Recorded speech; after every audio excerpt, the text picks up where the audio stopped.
sikit. Kau fikir pasangan ni, jangan fikir pasal sedap je nanti. Kau fikir pula dia tu kau ingat dia tu ada anak, dia tu ada bini. Engkau tu kekasih gelap. Muka engkau tu dah tak pakai sunscreen. Muka engkau tu mungkin kalau dia jumpa kau waktu malam je.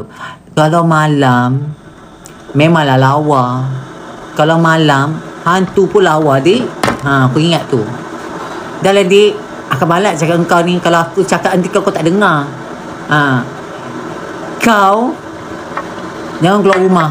Sebulan ni kau jangan main phone. Orang tengah-tengah kecam kau tau. Muka kau tu, Kak Maidin ada, Kak Fajar ada, tu Pavilion ada, Kak Lokten ada. Muka kau dah viral tau. Kau pergi mana pun orang kenal.